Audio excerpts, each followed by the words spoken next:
it all looks the same. Mayos and mayos, I travel todo. I've never found someone like you. I can't explain it, you're inside my head. Wherever I go, I see you. Wherever I go.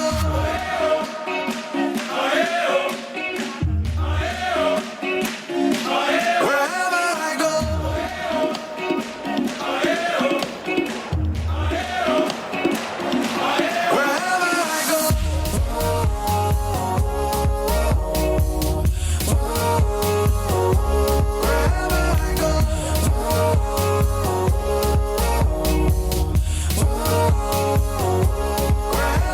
go. Every time we touch, turn to fire. But we both love the pain. Turning up the radio, sonic. But I only hear your name. Mayos and mayos, I travel the world. I've never found someone like you. I can't explain it, you're inside my head. Wherever I go, I see you. Wherever I go.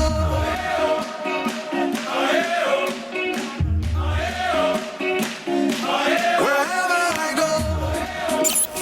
Nous sommes les seuls à proposer ça. Alors, restez à l'écoute.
Mesdames et messieurs, bonsoir, bienvenue à votre émission La Récréation.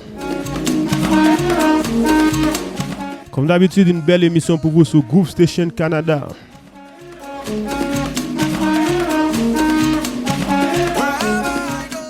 Désolé pour le petit retard, nous avons plusieurs invités sur le plateau avec nous. On va tout de suite pour la présentation de nos invités. Je ne dirais pas leur nom exact.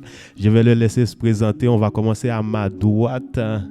Le temps que j'ouvre les micros, j'ai dit bonsoir mes invités, mes collaborateurs. Guys, comment ça va?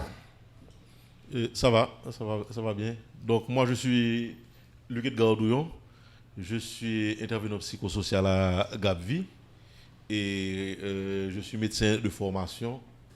Donc quand même, c'est un sujet, le sujet dont tu vas débattre aujourd'hui, c'est un sujet qui m'interpelle parce que quand même, il y a plusieurs réflexions qui ont été faites là-dessus. Exact, et justement, le sujet d'aujourd'hui, on va parler de la double nationalité haïtienne. Et c'est quand on le met en avant, c'est quand on le met en arrière-plan. Justement, mes invités vont pouvoir débattre sur ce sujet-là. Et on va continuer avec la présentation. Le plus jeune sur le plateau. Comment ça va? Ça va bien pour vous? Ça va très bien. Est-ce que c'est possible de nous faire une petite présentation de toi? Bien sûr, monsieur. Moi, mon nom c'est Gipsley Florville. Donc, je suis étudiant. Donc, je suis impliqué aussi au niveau politique et au niveau social. Puis, je suis aussi écrivain. Donc, wow, tout un bagage. J'essaye. Donc, j'ai écrit un livre, j'ai publié un livre, mais aussi j'écris pour les jeunes de la communauté maintenant, et que ce soit sur des différents sujets, comme la persévérance, etc. Donc, je m'adore à ça. Et aussi, je suis très près de la politique haïtienne. Est-ce qu'on peut voir un futur politicien ou quoi? On verra ce que l'avenir dira. Exact. On aime bien de recevoir des jeunes polyvalents, des jeunes qui persévèrent ainsi dans la société québécoise, montréalaise et bien sûr dans la communauté haïtienne.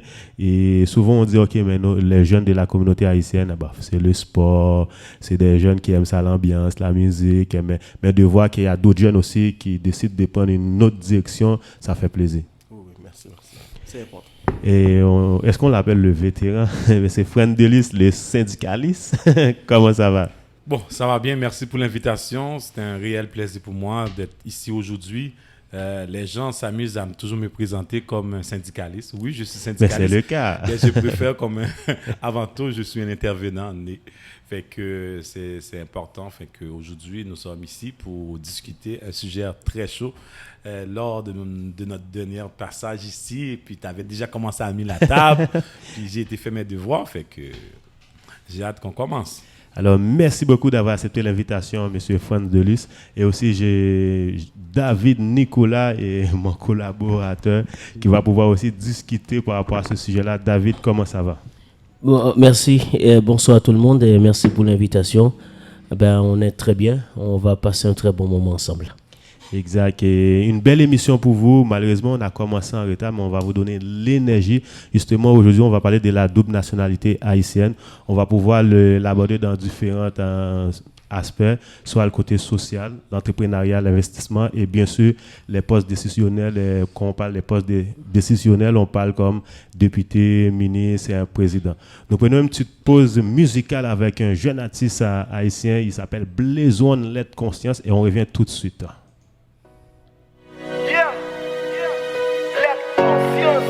FM Studio. Magic Touch. Linsky Production. Ak tout respect, tout honnête, m'écrit une lettre, qu'un bot qu'on voulait publier. Le nom tout haïtien que t'es voté pour te faire puis briller. Obligation me concerner parce que m'bat vle pour n'oublier. Évasion pep ça, c'est nous que la cause, richesse t'es ça, fin piller. Nous résumer tout ça qui explique pauvreté. Tout ça qui veut dire sans fierté. Pays c'est côté pauvreté. Nous ouais, depuis c'est que les postes sont choix facile à viser. La ghetto, l'on zigzali, côté espoir marginalisé. Aristide, peuple catholique qui raison qui te font céder. M'a jamais oublié premier discours les bagnoles TFNCD. Tout peuple attaque marché de yo et ou te gen moyen changer ville. Nan saleté nan chômage, est-ce qu'on t'essaie tant de krill mais c'est vrai. Le chef dictateur prend décision sans courage mais titi pour te laisser ou diriger par entourage ou c'est leader charismatique là. Si pec t'es pour massif là, élu démocratiquement par le peuple, c'était à vivre en 2001. Monter restitution, moto actif. Peuple a dit que la cause li premato, l'agent coopérative se rend compte. Sam Simaye qui baille ghetto plus chimère. Monter vletine avec des respect, même les namban qu'on vit lumière. Bourgeois admet tout crime qu'a fait, défait, tout crisé pour l'État. Nous sommes les seuls à proposer ça. Alors, restez à l'écoute. L'être conscience de Blazoun, pour nos auditeurs et auditrices, on vous demande pardon pour la qualité de l'image. Je ne sais pas pourquoi. Aujourd'hui, le téléphone a décidé de bugger et on sait qu'on a un bon son et l'image est un peu noire. Et sinon, on va travailler pour la prochaine émission dessus. On est désolé. Et sous ça, on retourne sur le plateau avec nos invités. Justement, on va commencer tout de suite. Et quand on dit la double nationalité, ça vous dit quoi? Bon, disons que moi je suis pas expert dans le sujet, mais je sais que quand même c'est la double nationalité avec tous les droits et privilèges qui pourraient se rapporter à ce statut, c'est quelque chose qui pourrait être utile aussi bien aux Haïtiens qui vivent ici que pour les Haïtiens qui vivent à l'extérieur. Je pense que quand même, il y a des Haïtiens qui ont gravi les échelons les plus élevés de cette société nord-américaine, cette société occidentale, donc qui ont quelque chose à apporter à Haïti, à une expertise. C'est quelque chose qui n'a pas de prix, donc ils ont l'expertise, ils ont la langue, ils connaissent la culture, donc et ils ont la volonté quand même de vouloir aider. Donc, je pense qu'il y a un dialogue fructueux qui peut être établi entre les Haïtiens À l'étranger. à l'étranger et les Haïtiens qui vivent ici. Parce que les Haïtiens aussi qui vivent en Haïti ont ont l'expertise aussi du terrain. Donc, ce n'est pas quelque chose à sous-estimer. Je me rappelle, lors du tremblement de terre, il y avait plein de réunions qui se faisaient.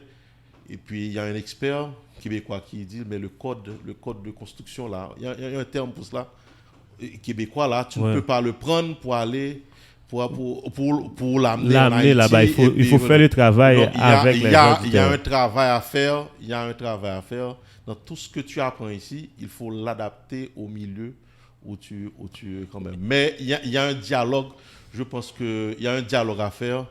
Et quand même, ce dialogue, on pourrait en profiter en Haïti parce que quelqu'un qui a développé une expertise. Regarde, pendant le tremblement de terre, il y a un médecin qui est spécialiste en pathologie.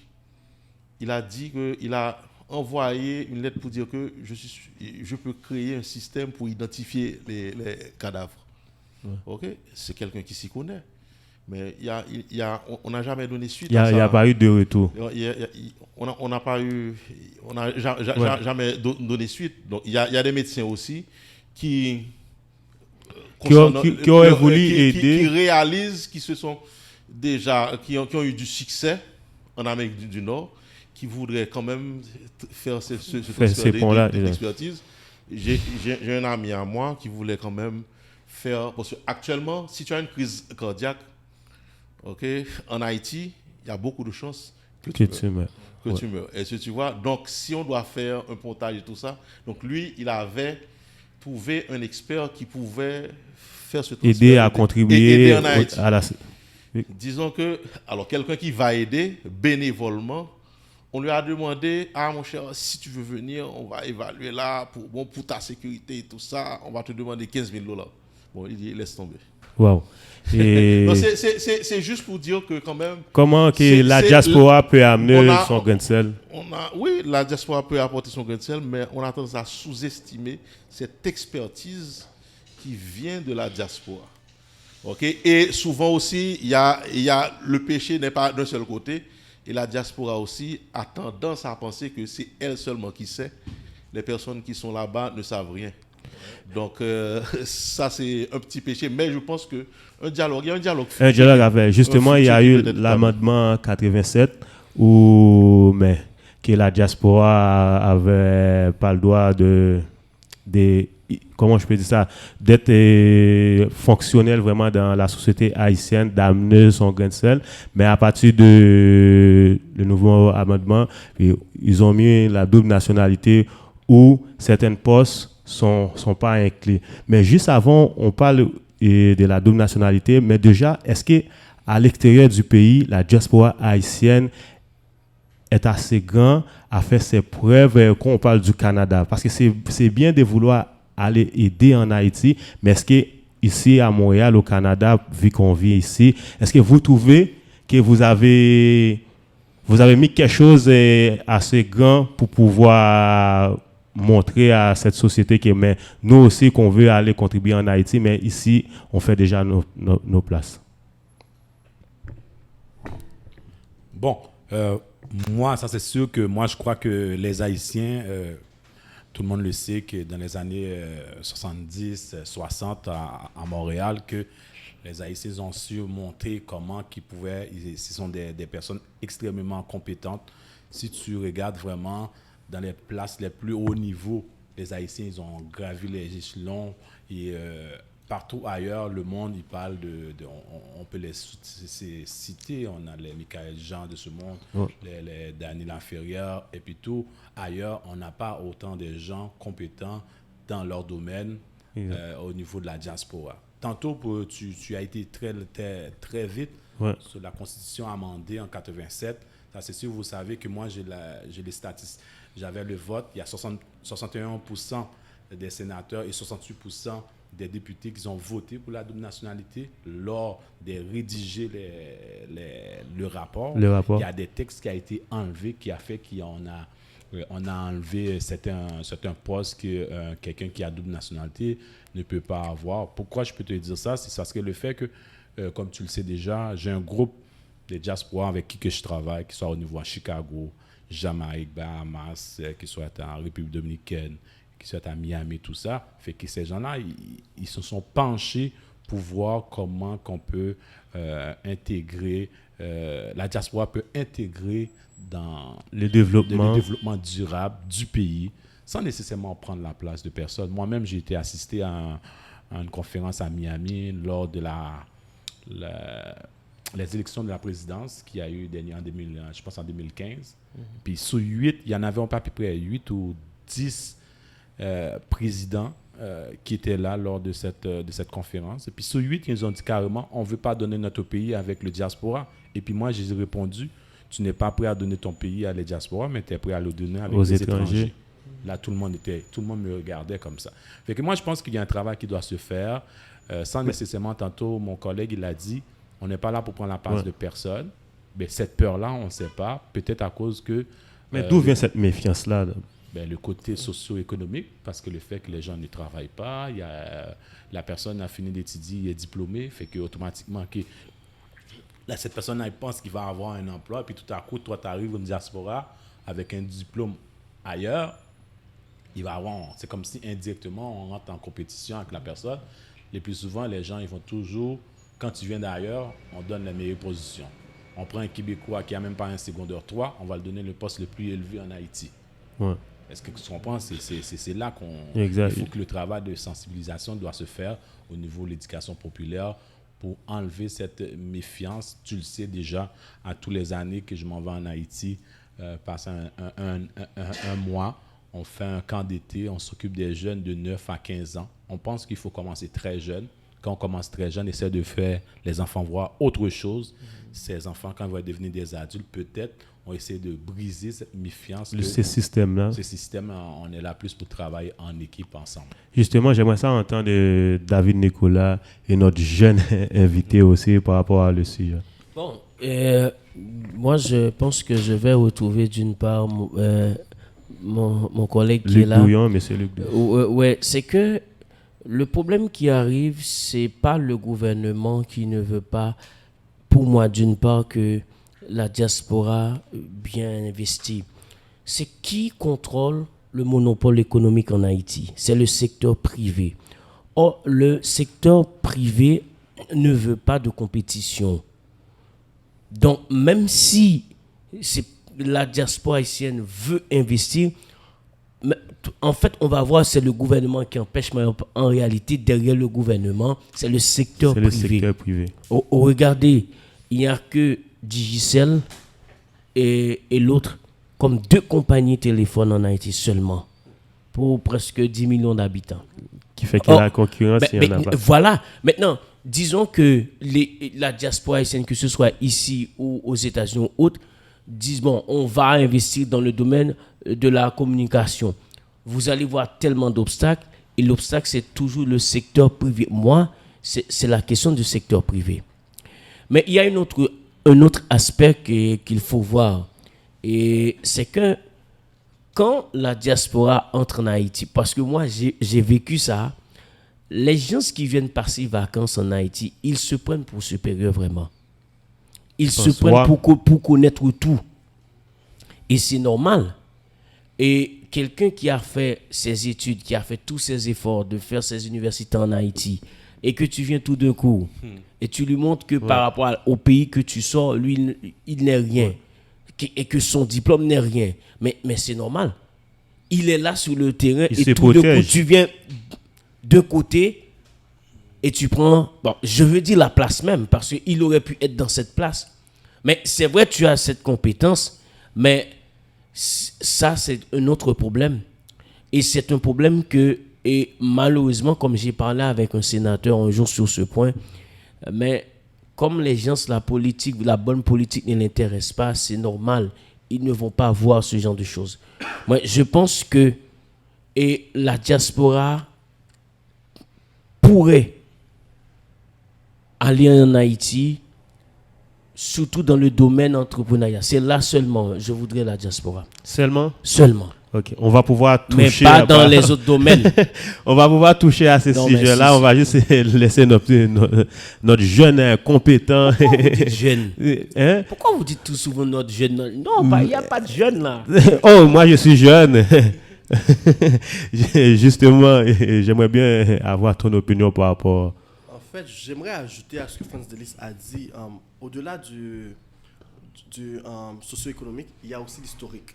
Parce qu'on sait tous, Haïti a connu la dictature et beaucoup de têtes ont dû partir ailleurs. Donc les Haïtiens qui sont restés là, ils voient que nous qui sommes à l'étranger comme des traîtres. Donc le pays n'allait pas bien.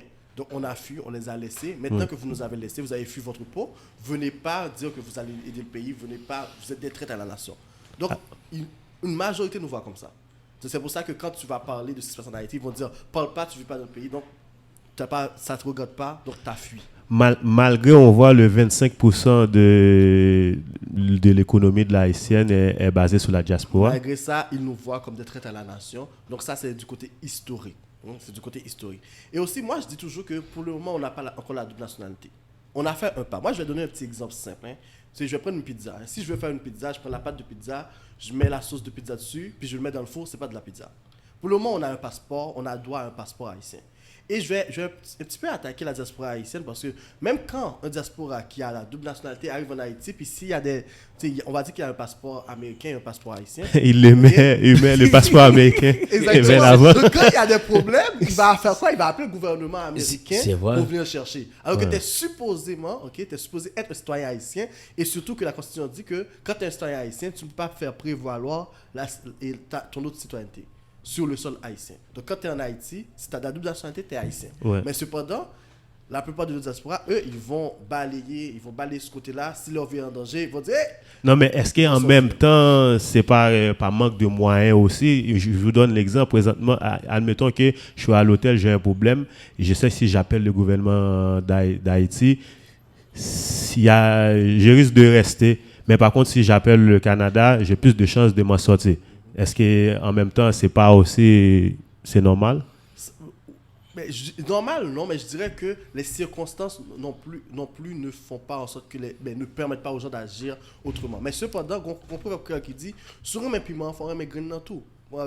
Si tu veux la double nationalité, tu veux contribuer dans le pays, mais si tu arrive quelque chose dans le pays, il faut que tu assumes qu'il manque des ressources et il faut que je me débrouille avec.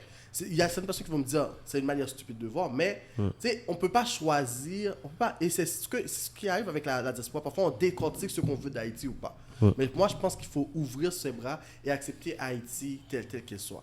Et je suis d'accord avec mon ami qui parle du secteur privé. Le secteur privé, c'est vrai que le secteur privé ne veut pas que la diaspora... Oui, il veut garder le monopole. Exactement, il veut garder le monopole. D'ailleurs, bizarrement, c'est qui? Ce sont des Arabo-Syriens, qui sont des Haïtiens, qui sont derrière le secteur privé. Donc, ils veulent contrôler tout ça. Ils ont une grosse mainmise sur le gouvernement.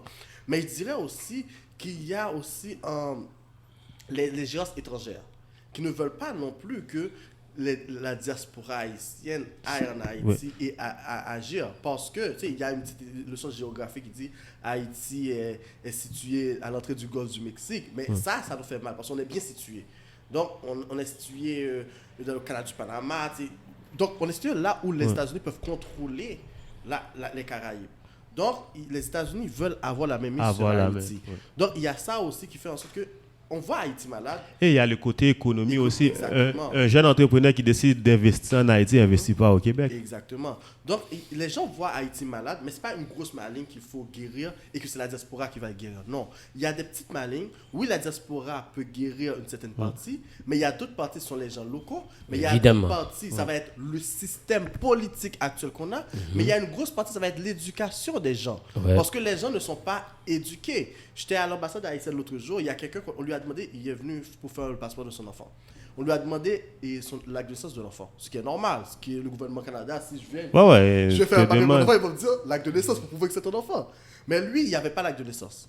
Donc, il ne voulait pas revenir. Il a dit, c'est pour ça que les gens qui font leur citoyenneté canadienne, c'est mieux. Le Canada n'aurait jamais demandé ça. Le président Jovenel Moïse doit partir. C'est à manque de cause connaissances. Déjà là, on voit une perception là. Et c'est quand il a un problème, il le renvoie au président et aux responsables. Donc, il y a l'éducation, il y a la manière de penser. Donc, il y a beaucoup de choses à régler en Haïti. Est-ce que la diaspora peut apporter son grain de sel? Oui. Mais la diaspora n'est pas la solution parce qu'il n'y a pas juste un problème. C'est ça. Exact. Et je pense qu'il y a Franz qui veut ajouter un mot. Et après, il y a M. Luc Douillon. Au contraire, contrairement à mes autres camarades, moi je suis pour la double nationalité et je crois aussi que les deux blocages d'Haïti doivent passer par la diaspora. Pourquoi? Parce que présentement, le statistique est clair, 85% du cerveau d'Haïti est à l'extérieur, en train de développer le Canada, les États-Unis et la France. Je veux pas que les gens vont me faire comprendre que j'ai eu la même discussion avec des gars, des étudiants en droit en faculté en Haïti. Les gars, ils pensent que, comme nous, tantôt, David, il disait que quand on arrive en Haïti, on pense qu'on croit tout. Mais les autres aussi, en Haïti, ils vont essayer de nous challenger. Ouais. Puis là, la seule chose que j'ai dit, il va falloir que tu sais qu'il manque beaucoup d'infrastructures en Haïti. L'éducation, tu ne peux pas sortir, tu dis que tu es avocat en Haïti, puis tu t'en viens exercer au Canada ou aux États-Unis. Moi, je dis comme ça que tu sais qu'on a beaucoup de lacunes. On a beaucoup de lacunes, on apprend du par cœur. On a beaucoup de lacunes, on n'apprend pas le travail d'équipe. Tu comprends? Ça veut dire que quand tu arrives ici, tu es limité. C'est normal que moi, j'ai appris la théorie et la pratique. Si j'arrive en Haïti, j'ai les deux aspects qui sont très importants pour le développement. Toi, du côté Haïti, qu'est-ce que tu manques le plus souvent? C'est la théorie tu apprends et la compréhension le plus souvent, elle est absente. Fait que moi, je crois que le déblocage d'Haïti doit passer par la diaspora.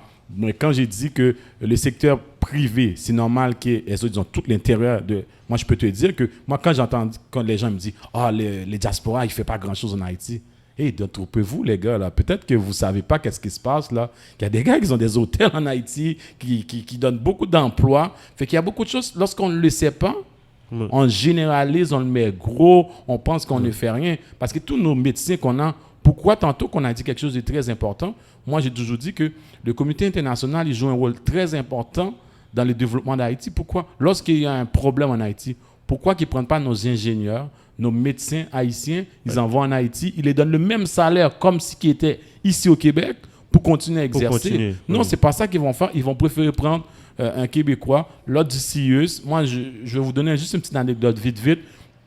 En 2012, en 2010, quand il y a eu 12 janvier, j'ai appelé la Croix-Rouge, j'ai dit, je suis travailleur social, je veux aller aider mon pays. Mon pays a un problème. Les gens, ils ont besoin de support psychologique. Oh, parfait, monsieur Delise, vous parlez le français, vous connaissez la langue, on va vous envoyer. On m'a jamais appelé. Mais croyez-le ou pas, mais moi, j'ai pris mes propres moyens. J'ai passé par Atlanta, République Dominicaine, j'ai rentré en Haïti, j'ai fait 21 jours, aller en aide à mon pays. Pas parce que quelqu'un me l'a dit, non, parce que les gens pourraient dire, mais Franz, comment se fait-il que tu es aussi attaché en Haïti? J'ai quitté Haïti, j'avais 10 ans et j'ai 42 ans maintenant. Mais mes racines sont encore en Haïti et moi, je m'appelle encore pire que moi, quand je suis arrivé, j'avais la double nationalité sans même prononcer devant un juge qui m'a dit est-ce que tu vas comme est-ce que tu acceptes de laisser tomber ta nationalité haïtienne pour prendre un autre. Fait que moi, je suis comme entre les deux chaises, un enfant qui arrive que j'ai jamais à me prononcer sur ma double nationalité. Fait que moi, je pense que c'est vraiment important que les gens comprennent que c'est très divisé dans la communauté, c'est très divisé au niveau de la diaspora concernant la double nationalité. Et il y a beaucoup de monde, j'ai fait beaucoup d'émissions, beaucoup de discussions avec les gens qui me disent c'est pas vrai, ça n'existe pas. Oui, ça existe. Et moi, les interventions que j'ai faites auprès du consulat haïtien de Montréal, j'avais demandé d'envoyer un communiqué de presse pour dire que nous avons la double nationalité. Oui. Les gens qui veulent avoir des passeports, même si tu es né au Québec, tu peux l'avoir. J'ai envoyé des gens là-bas et quand j'ai parlé, il y a un manque d'informations aussi. Dans ce temps-là, quand je parlais avec le consulat me disait ah François, qu'on est, voyez mon yo, puis après ça on va régler les affaires. Mais j'ai dit pourquoi tu le rends pas public? Nous autres comme haïtiens conséquents, c'est ça notre travail, de pousser, d'exposer l'information comme il faut pour que les gens puissent être renseignés. Parce que présentement, j'ai envoyé 2 filles qui sont nées ici, ses parents sont nés ici, ils ont été chercher leur passeport. Je veux que quelqu'un me dise le contraire. Non, parce que on a dit que tu as le droit de le faire et il faut continuer à frapper la porte de consulat à haïtien. Haïtienne pour l'avoir. Justement, juste avant de laisser M. Luc Douillon, on va pouvoir parler l'instabilité et politique. Et je vais laisser M. Luc Douillon continuer et je vais vous expliquer pourquoi l'instabilité et la politique de la diaspora en Haïti. Disons que moi ma spécialité, c'est la médecine. Ok, donc, et tout à l'heure, tu as parlé le domaine entrepreneurial seulement. Ce n'est pas le domaine entrepreneurial seulement. Je m'excuse de te contredire. Non, au contraire. Ok, parce que, imaginez-vous, un médecin qui est en Haïti, s'il n'a pas les moyens de se payer des formations à l'étranger, qu'il paie au prix fort, il doit avoir du cash, descendre à l'hôtel et tout ça, pour pouvoir prendre une formation ici, et là, sans même faire la pratique. Tu prends la formation. Il faut le payer cher. Maintenant, si tu prends le spécialiste qui parle la langue du pays, qui a l'expertise, qui a évolué dans le pays, moi j'ai plusieurs amis qui travaillent dans des salles d'urgence là. Ok? Si tu montes une salle d'urgence sérieuse en Haïti, ils peuvent y aller, mais comme on a fait pour les forces de l'ordre aussi, ok, il faudra prévoir comment vous allez les rémunérer. Parce qu'on pense que les médecins, étant donné qu'ils gagnent bien leur vie, souvent c'est dans leur poche qu'ils vont en Haïti. Okay? Alors que, comme on l'a fait pour les policiers, okay, on pourrait dire que voici quel programme que nous allons faire pour former des chirurgiens, pour former des internistes, pour former des obstétriciens. Okay? À partir de ce moment, donner quand même une formation de qualité en santé. C'est la même chose aussi pour les soins infirmiers. Ouais, je pense que c'est okay, même toutes les questions, même les préposés aux bénéficiaires et tout ça. Parce que, figure-toi, mine de rien, il y a des personnes, leur rêve, ils ont passé toute leur carrière ici, ils veulent aller en Haïti, mais s'ils font une crise cardiaque, ok?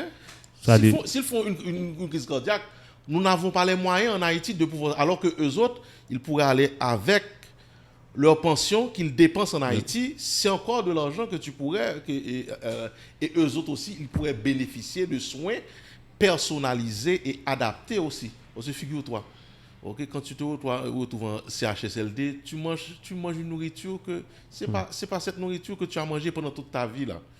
Okay? Donc si tu as des choses adaptées, ensuite il y a des personnes, tu peux le payer. Pas le salaire que tu vas payer ici, mais des personnes qui peuvent donner des bains. Contribuer. Et qu'on pourra donner des bains et tout ça. Okay? Donc, ce sont des choses qu'on pourrait avoir en Haïti. Mais le problème, c'est que souvent, des personnes pensent que Haïti ne peut pas payer un médecin québécois. Lorsque je dis un médecin pour un produit médical, le médecin québécois, Haïti ne peut pas le payer. OK? Quand il se met dans sa tête là, que tu es venu prendre sa place, non. C'est une population appauvrie, ok? Et la médecine a tendance à se prolétariser en Haïti. Donc, à partir de ce moment, les personnes ne peuvent pas payer les soins médicaux. Donc, tu ne peux pas payer ce produit. Mais maintenant, si je prends des experts, je les envoie en Haïti, on bâtit un programme pour former quand même, élever le niveau de la médecine. Parce que si tu envoies ta mère en Haïti et tout ça là, s'il y a quelque chose qui se passe là, ça devient difficile. Et si tu n'as pas d'argent... Si tu n'as pas d'argent et tout ça, et nous avons... Parce que la double nationalité, si tu n'as pas la nationalité canadienne, tu ne pourras pas bénéficier de certains postes, d'une certaine privilège dans la société d'accueil. Donc, il y a des personnes, il ne s'agit pas seulement d'avoir des diplômes, il faut avoir des personnes qui ont pratiqué la profession pour laquelle ils ont des diplômes. C'est pas parce que j'étais au Canada, j'ai eu un diplôme en sciences économiques, alors que je n'ai jamais pratiqué les sciences économiques au Canada. Et puis, je pense que là... Okay, non, c'est ça. Tu arrives de nulle part. Donc, c'est avec quelle vision que tu vas venir là? Donc, on a besoin de personnes qui ont exercé. Donc, ici, pour pouvoir gravir des échelons, il faut avoir la nationalité canadienne. Nous, chacun est venu pour ses propres raisons, à immigrer pour ses propres raisons. Raisons économiques, raisons professionnelles, raisons politiques. Mais il reste que c'est parce que dans notre pays, il y a des problèmes, il faut qu'on vive. Et puis, il y a des personnes aussi, s'ils étaient restés en Haïti, ils allaient crever de faim là. Justement, pendant qu'on... Donc, ce sont des choses, des opportunités qu'on n'offre pas, et puis ils sont venus les chercher, mais il y a un moyen de faire un retour. Retour de les aider. Retour, Comme on dit souvent, redonner à la communauté. Justement, je pense que pendant on parlait de la médecine, on a parlé aussi de l'instabilité, c'est ce qui a causé beaucoup d'Haïtiens ont quitté le pays. Et tantôt, j'ai entendu mon collègue qui a dit il est pas prêt à accepter la diaspora dans la communauté politique en Haïti. J'aimerais ça vous entendre dessus. Pourquoi? Parce qu'on sait que depuis des années, une trentaine d'années, cinquantaine d'années, l'instabilité politique à Haïti, on a vu comment c'est passé. Est-ce que c'est pas le temps aussi de la diaspora de venir mettre son grain de sel dans la politique, la structure? Parce qu'en fait, quand on a besoin d'un système, ce système-là, comment créer ce système-là? Est-ce que vous croyez que ce système-là, on est capable de le créer avec que les Haïtiens en Haïti? Bon, je vais y aller. Pour répondre à ta question, il y a déjà la diaspora dans la communauté politique haïtienne. Par exemple, si on prend le feu René Préval, il ne vivait pas nécessairement en Haïti. Quand je disais beaucoup de ses biens, etc., étaient aux États-Unis. Il y a, pour le moment, on a des députés, des sénateurs qui sont même soupçonnés d'avoir une double nationalité, ce qui est encore interdit. Tu ne peux pas devenir député avec la double nationalité pour le moment. Donc, qui était soupçonné d'avoir même une autre nationalité autre que celle en Haïti. Donc, la diaspora est déjà présente. Mais la question, c'est la bonne diaspora qui doit être présente. Exact. Quand je dis la bonne diaspora, c'est celle qui a les compétences. C'est celle qui est capable de faire quelque chose. Parce que tu ne peux pas me dire que tu es dans le pays qui a un système déjà plus élaboré. Tu ne peux pas réussir, puis tu rentres en Haïti, puis tu vas devenir député sénateur. Donc, si dans le pays qui est le plus structuré, qui a le plus d'opportunités, tu ne peux pas percer, mais pourquoi en Haïti, tu pourras percer.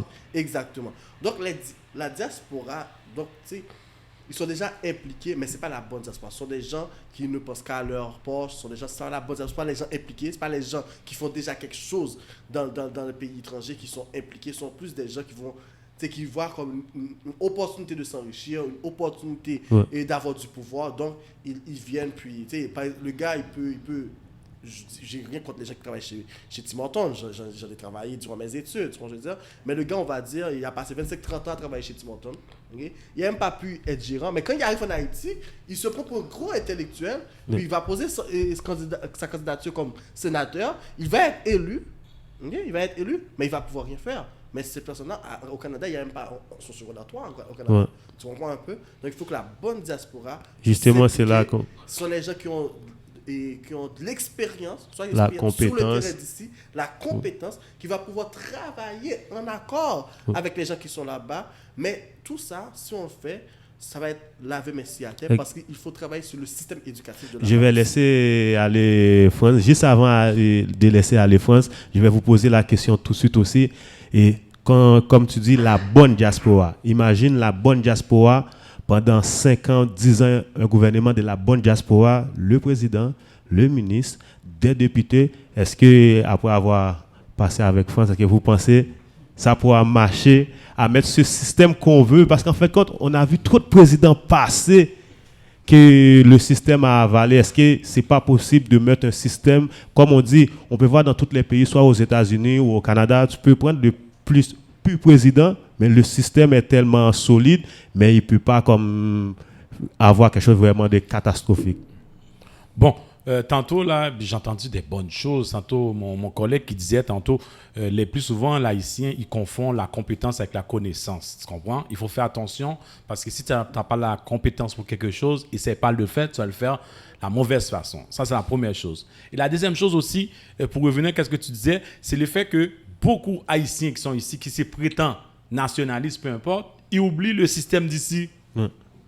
Pour avoir une bonne vie, pour avoir un bon job, si tu n'es pas citoyen canadien, tu ne peux pas l'avoir. Ça veut dire que tu vas passer ta vie à faire de l'entrepreneuriat. Je connais beaucoup d'Haïtiens. Après 32 ans, j'en ai vu des Haïtiens. Oui, c'est quoi? Ils vont faire des petites casse-croûtes, ils vont faire des... Et j'ai rien contre les gens qui font du casse-croûte, j'ai rien contre ceux qui font du chauffeur taxi, ils ont gagné leur vie, ils ont une belle maison, tout ça.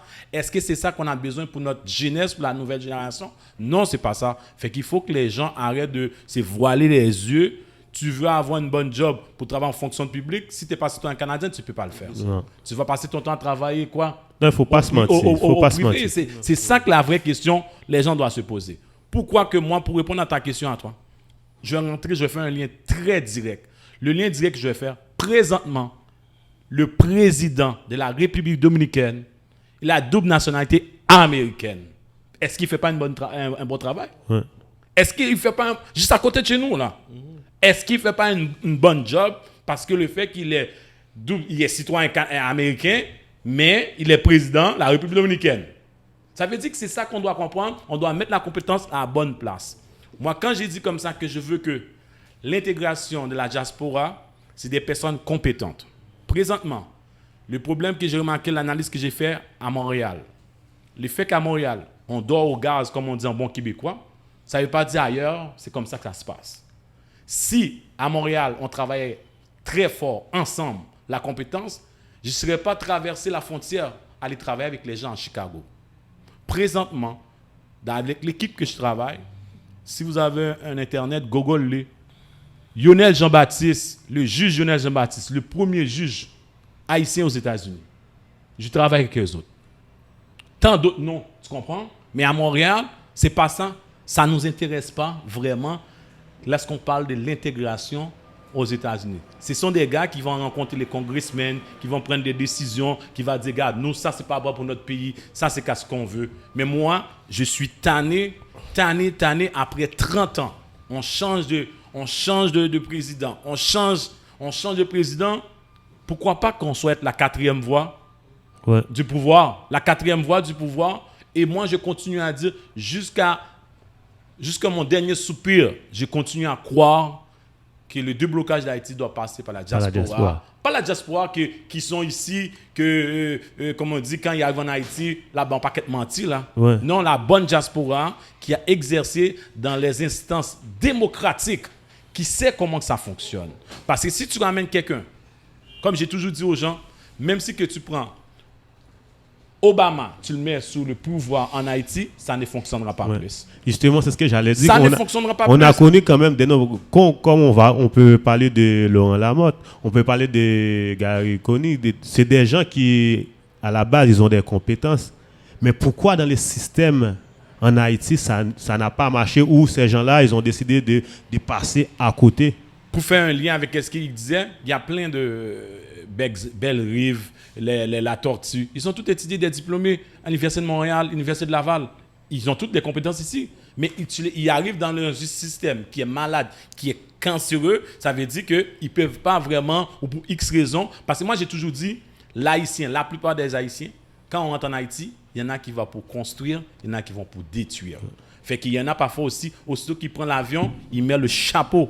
L'Haïtien même qui empêche le développement, et puis quand ils retournent au Canada, ils remettent le chapeau que je viens dans un pays structuré, que je dois respecter. Moi, là, ça m'a déjà arrivé, là, j'ai traîné une poubelle dans ma main, j'ai cherché une place pour le mettre, nulle part. Les gens me trouvaient bizarre. Pourquoi tu ne le jettes pas à terre? Mais j'ai dit, si je suis au Canada, je ne l'aurais pas fait. Pourquoi je le ferais dans mon pays à moi? Justement, juste avant de passer avec M. Nicolas, j'ai fait un petit coco à Eol Alphonse qui est avec nous. Et justement, on parlait de la double nationalité, l'implication de la diaspora haïtienne. Et juste faire un petit coucou à nos auditeurs et auditrices. Bonjour à chacun de vous. Désolé pour le retard. J'étais à l'hôpital. J'avais un rendez-vous puis ça a duré plus longtemps. Mais je suis très content d'être avec vous. Ce que j'aimerais dire, parce que j'ai entendu un peu au niveau du débat, une petite chose que j'aimerais surtout dire, il faut bien comprendre que c'est sûr qu'il y a des gros défis que notre pays rencontre. J'aime pas parler de problèmes parce que pour moi, quand on parle à la négative, c'est comme un peu de la sorcellerie. On crée le négatif. Donc, il faut commencer par parler de défis et de positivité. Maintenant, c'est sûr que un autre défi qu'on rencontre, c'est que je pense qu'il nous faut actuellement, c'est peut-être une arme nucléaire pour que le pays soit, si on veut, dépendant. Mais c'est vrai. C'est-à-dire que vous voyez, tous les grands pays se sont dotés. Vas-y, je ne vais pas te couper. Explique, parce que tu viens juste de dire un grand mot, un gros mot. Explique-nous, qu'est-ce que tu veux dire par la minute? Mais c'est-à-dire que tous les grands pays, comme on dit, pour avoir la paix, il faut préparer la guerre. Donc, en quelque part, les Américains, que ce soit le Canada, tous ces gens-là, ils ont de l'armement pour justement éviter d'avoir une occupation étrangère. Puis je pense que le premier bobo, il est là. C'est-à-dire que, est-ce que Haïti a une souveraineté complète? Non. Donc ça, c'est la première chose qu'il faut faire. On peut parler de système, on peut parler de ci, on peut parler de conscience. Mais tant et aussi longtemps que Haïti ne va pas se doter d'une arme pour pouvoir avoir sa souveraineté, avoir l'opportunité de pouvoir avoir une conscience nationale, eh bien, Haïti ne pourra pas évoluer parce qu'il va toujours avoir la France. Et il faut juste faire un tour un peu, vous allez voir, il y a beaucoup de francs-maçons en Haïti. Donc, ça veut dire que sur le terrain, il y a des gens qui empêchent justement le développement d'Haïti. Et ce sont des gens qui sont de l'étranger. Donc, quand on parle de conscience, ça commence déjà au niveau de la pensée et ça veut dire qu'il nous faut des armes pour pouvoir répondre. Vous voyez, la Chine, à partir du moment où la Chine a pris l'arme nucléaire, qui peut lui dire quoi que ce soit? Personne. Tous les pays sont obligés de se taire, qu'ils ne soient pas d'accord avec la politique des humains, politique de ci, politique de ça sur les femmes. Personne ne dit rien. Donc, ça veut dire qu'à partir du moment où Haïti va être capable de développer des armes, on a des ingénieurs, on a toutes sortes de personnes qui vont être capables de mettre une arme nucléaire ou peu importe en Haïti, à partir de ce moment-là, vous allez voir, les autres pays n'auront pas le choix de fermer leur bouche, de rester chez eux. Merci beaucoup, Alphonse. Moi, je commencerai par la police nationale avant l'arme nucléaire. On a les compétences on a les ingénieurs. C'est quand même. Moi, ce que je peux avec cette arme-là, je peux que ça utilise contre les Haïtiens. Ça peut être. Mais moi, j'ai pas peur. Pourquoi? Parce que j'ai confiance en mon peuple. On s'est battu, ça fait longtemps, ça fait plus de 200 ans maintenant. Donc, on s'est battu. Quand on a voulu se mettre ensemble, eh bien, on s'est tenu. On est un pays qui représente beaucoup pour l'ensemble des Noirs, pour l'Afrique, pour les Antilles, ben, pour les gens qui connaissent vraiment, qui sont ce qu'on appelle c'est-à-dire des gens cultivés, des gens qui connaissent leur histoire. Donc, Haïti est si on veut, c'est-à-dire c'est la voie, et avec l'Éthiopie. Et même pour que l'Éthiopie soit encore là aujourd'hui, c'est Haïti encore qui est là. Donc moi, j'ai très confiance en mon peuple, mais il ne faut pas oublier qu'il y a des gens dans le pays qui ne sont pas des Haïtiens, qui sont là et qui créent la problématique. Donc moi, j'ai très confiance en mon peuple. Et regardez, les églises ici, combien de gens qui se mettent pour mettre de l'argent dans une église puis acheter une église. Donc, c'est notre communauté. Combien de choses qu'on a fait en se mettant ensemble. Donc, c'est un exemple. Je prends une église, que vous soyez religieux ou pas, mais c'est juste pour dire, regardez une communauté haïtienne qui se met ensemble pour dire, nous, on achète ça. Donc, ça veut dire que c'est déjà juste dans la pensée, on le pense, on n'a pas de barrière, on le fait. Donc, si à partir du moment où on commence à se dire, nous, on veut vraiment la souveraineté, il n'y a personne qui peut nous arrêter. Et David Nicolas. Il y a une petite chose positive, mais de l'autre côté, bon, disons qu'on a parlé de l'expertise qu'on va et de la diaspora vers Haïti, mais Haïti aussi a son expertise. Par exemple, pour le travail que je fais à Gap-Vie, étant donné que nous desservons des populations qui ont le même profil socio-économique. Donc, avec ce travail, ça m'a permis de voir comment nous allons faire ces interventions. Parce que les populations, nous sommes au Canada, mais c'est exactement le profil. Le profil pauvreté, instruction, bas niveau d'instruction. Donc, avec question famille monoparentale et tout ça. Non, ça va. Merci. Donc, c'est te dire qu'il y a un travail qui a été fait au niveau du VIH en Haïti, au niveau de l'intervention. Et puis, je me suis dit, qui est capable il y a des choses, je peux m'inspirer de ce qui a été fait en Haïti pour le faire sur le terrain avec la population qui, malheureusement, n'a pas autant évolué que ça. Parce que le profil sociodémographique est le même. Ok, ça c'est un. Lorsque tu vois au niveau de la musique aussi, des outils qu'on a fait. Par exemple, Bello a fait des outils sur le VIH. On a eu des musiques de classe ou bien de New Look, je pense. Pour la prévention. Oui, sur la prévention. Des fois, pour faire des outils ici, ça prend. En tout cas, je dis, oui, mais voici Haïti, voici ce que Haïti fait. Exact. La même chose qu'on peut utiliser ici. Ça, c'est Ensuite, la troisième chose, il y a une solidarité que nous avions en Haïti entre nous. OK?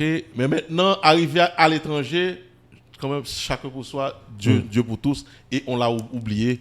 Et Dieu seul sait que si on était cette solidarité, ensemble, peut-être qu'on aurait pu faire mieux face beaucoup de choses, aux beaucoup de épreuves miracles. qu'on est en train de vivre ici, parce que ça ne va pas, c'est pas si rose que ça, tu le sais là. Ouais, On en parle souvent, il y a des choses que je vois sur le terrain, nos jeunes là, comment ils évoluent.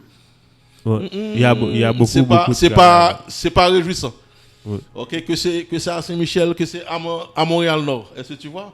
Donc, il y a une certaine solidarité qu'on a oubliée. Donc, c'est l'occasion. On a besoin de ça. Oui, tout à fait. Ouais. En tout cas, c'est juste pour dire que c'est pas la diaspora seulement qui a donné, Ouais, mais à Haïti aussi. Haïti aussi. Justement, on va revenir avec le sujet avec David. Justement, David disait il voit pas la diaspora dans la politique.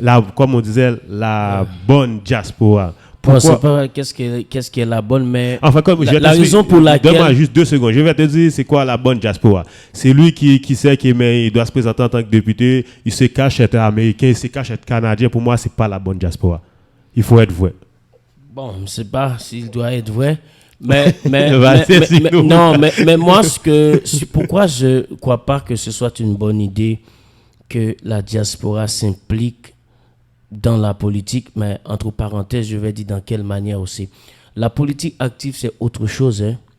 Il faut être sur le terrain, il faut connaître le terrain, l'administration, la vie économique du peuple. Il faut vivre avec le peuple. Après 30 ans? Mais le problème qui arrive, c'est que la diaspora pense très souvent le fait qu'elle a un moyen économique, qu'elle va investir en Haïti, ça doit lui faire être maire pour cela, il doit être député pour cela. Non, mais attention, c'est dans cette raison que je dis, je ne peux pas voir dans quel contexte quelqu'un qui est diaspora dit, bon, je vais en Haïti, dans le but d'aider Haïti, je vais être président, je vais poser ma candidature pendant qu'il a fait 20 ans hors d'Haïti. Il a entendu les nouvelles, peut-être dans la télévision, il a vu certaines choses, et à partir d'une simple observation, et puis on prend une décision, face à la situation, parce que j'ai 2-3 entreprises ici, je vais investir. Avant, je vais terminer. Écoute, le seul moyen pour moi que la diaspora pourrait s'impliquer politiquement, il fallait que la diaspora ait un parti politique en Haïti, qui est la partie de la diaspora, qui est sous le terrain, qui connaît les communes, qui connaît les arrondissements, qui connaissent les communes, les arrondissements, qui connaissent les problèmes, que ce soit les problèmes structurels, d'infrastructure et tout. Maintenant, la diaspora a fait une observation fine des problèmes et on commence à poser. Mais si... Non, mais il ne faut pas généraliser aussi. Quand on parle de la diaspora, on ne va pas mettre n'importe qui, on va dire, ok, mais tu deviendras député. Mais quelle diaspora qui a fait une politique active ici même, regardez bien, ici. Parce qu'il ne faut pas confondre la politique active, le gouvernement, la politique. C'est pas la même chose. C'est pas la même chose. Je vais laisser la parole à mes invités. Pourquoi j'amène la diaspora? Je vois depuis des années, tu as des gens qui connaissent le terrain. Quel terrain? Non, mon ami, bâtir une école à Port-Salut. C'est ça notre mentalité. Non, mais c'est ça notre mentalité.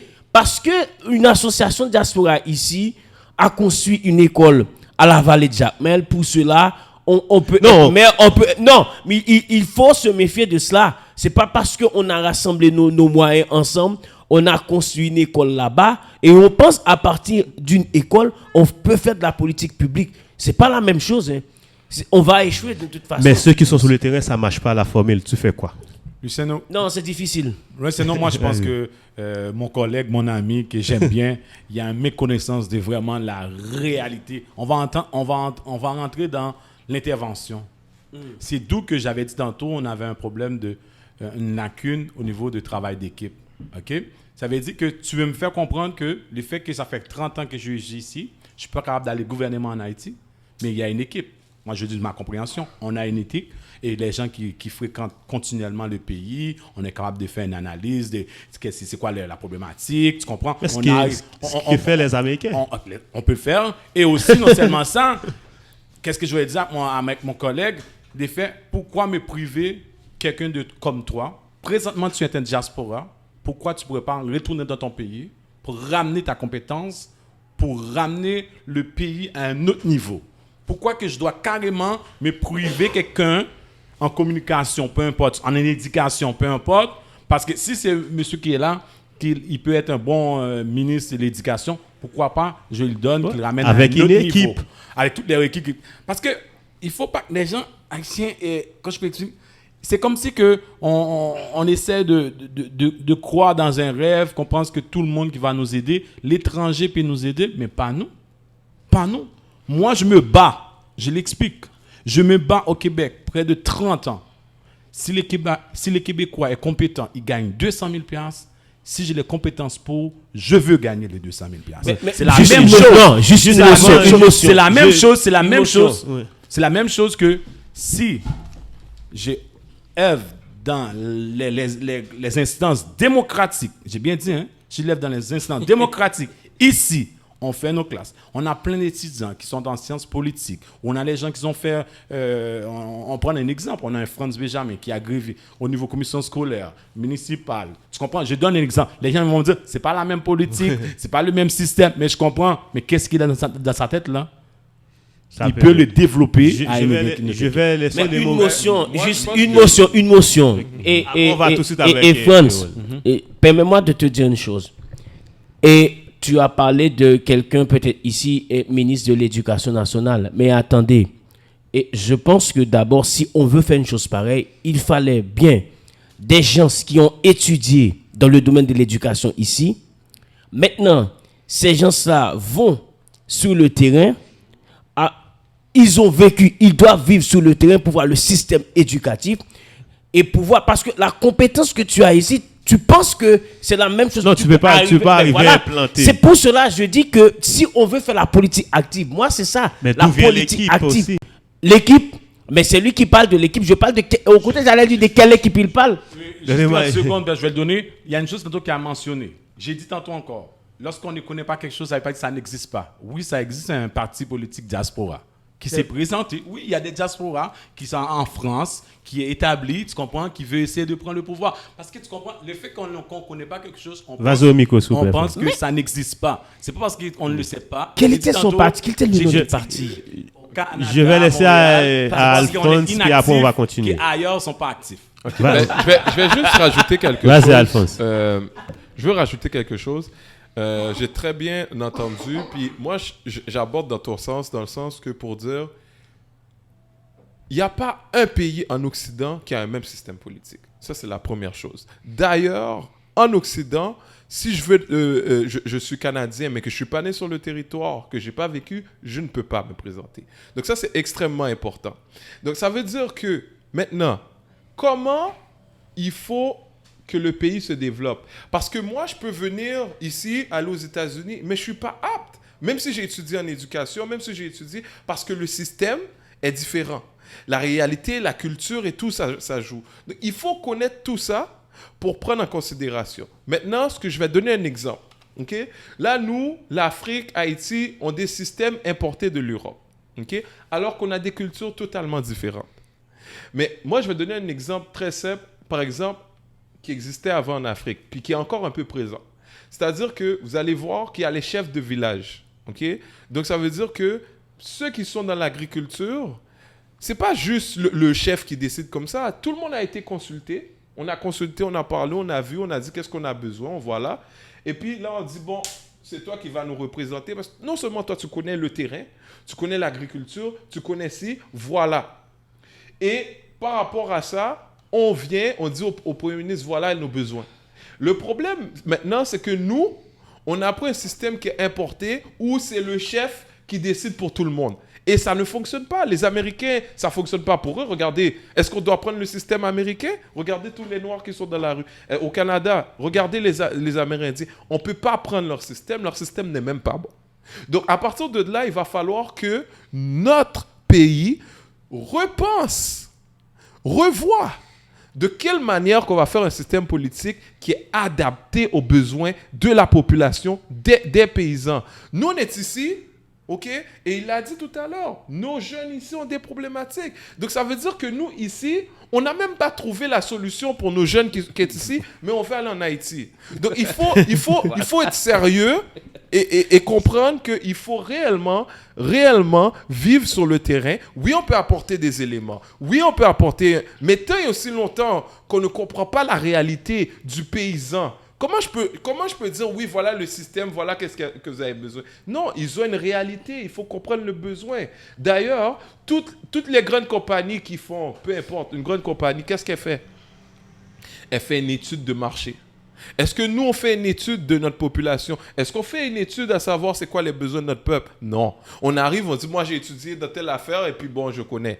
Non, ça ne fonctionne pas comme ça. Et on le voit aujourd'hui, l'Occident est en train de tomber. Donc ça veut dire qu'on ne peut pas s'inspirer de ces modèles économiques-là. Et il va falloir écouter la voix du peuple, c'est la première chose. Écouter la voix du peuple pour faire un système politique qui lui ressemble. Est-ce que tu donnes une motion? Et je vais pas aller vas-y. Qu'est-ce qu'il a dit? Je suis complètement en désaccord avec ce qu'il a dit. Le pourquoi? Parce que quand un jeune a un problème de délinquance, qu'il soit à Montréal ou en Haïti, c'est le même problématique. Oui. Et il y a 2 ans de cela, 125 jeunes, j'ai été fait des ateliers de la délinquance en Haïti, à Delma 33. Et moi, j'ai travaillé ici avec les mêmes jeunes que j'ai travaillé 6 ans en prison juvénile. Ça veut dire que j'ai vu les choses sont similaires. Ouais, mais c'est pas le même environnement. Même si c'est pas le même environnement, mais quand on me dit comme ça qu'il faut connaître le terrain, ça c'est sûr et certain, mais il y a des réserves. Quand j'ai dit il y a des réserves, tantôt, qu'est-ce que tu as dit? Il faut que le peuple là-bas, David, Héros, il ne faut pas oublier, vous êtes des fils de ce pays. Il y a des fils et des filles. Vous faites partie.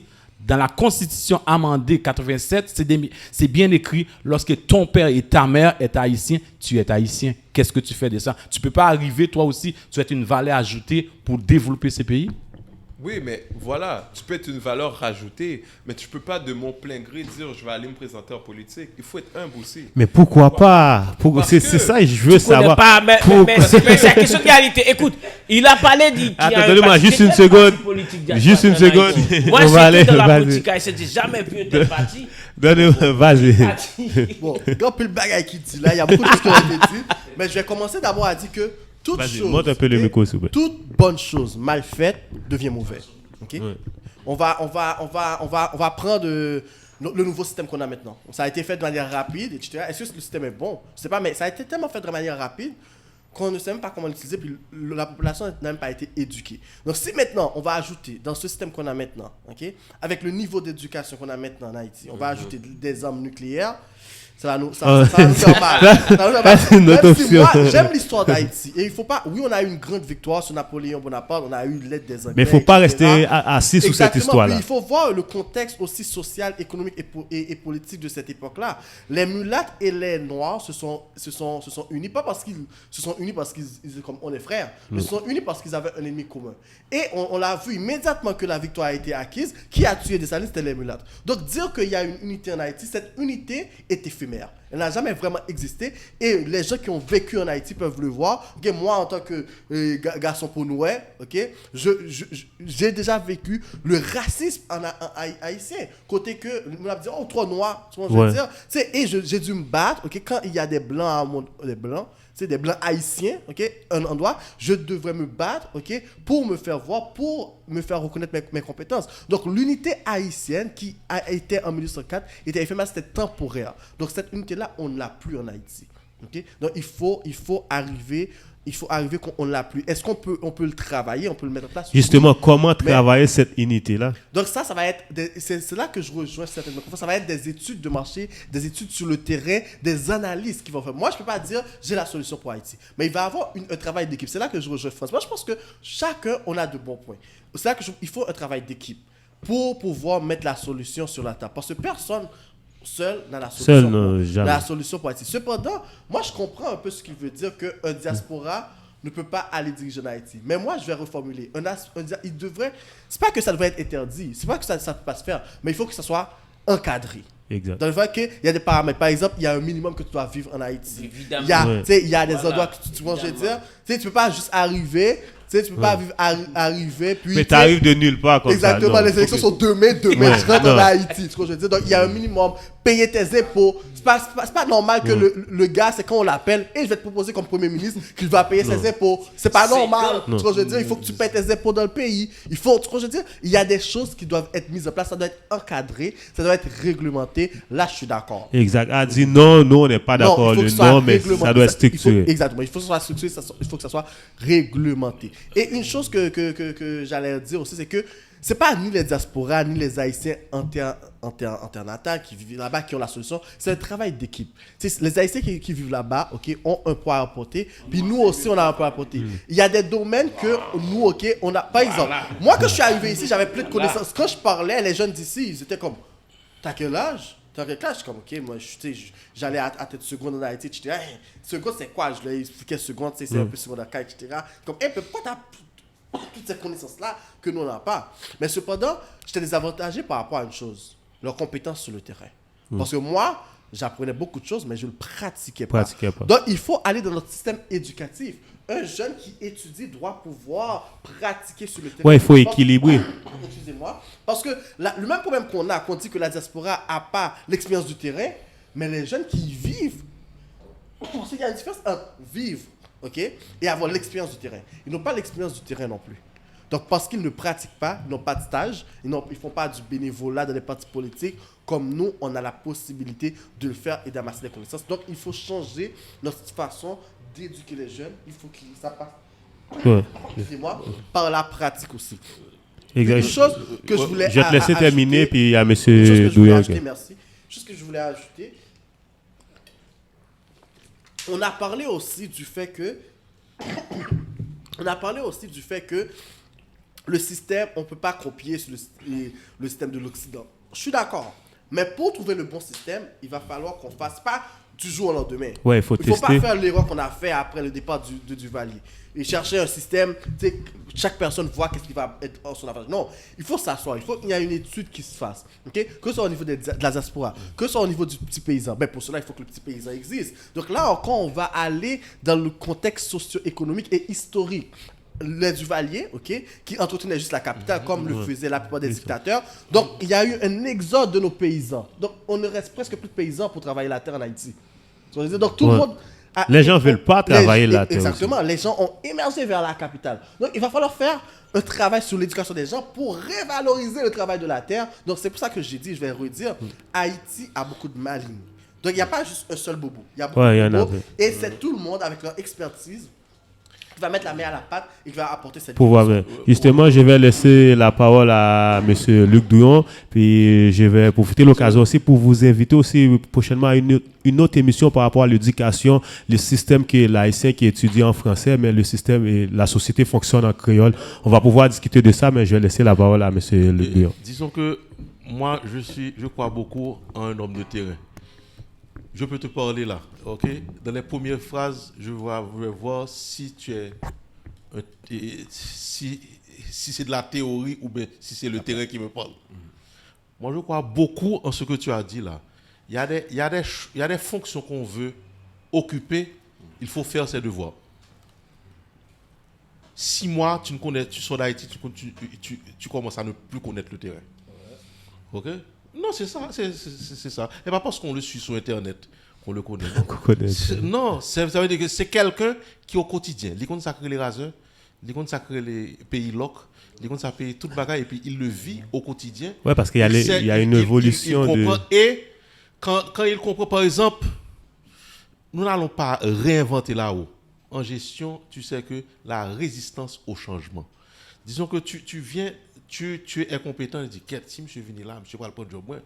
Non, mais quel type de fonction que tu vas remplir et que pour que personne ne perde pas ces jobs-là.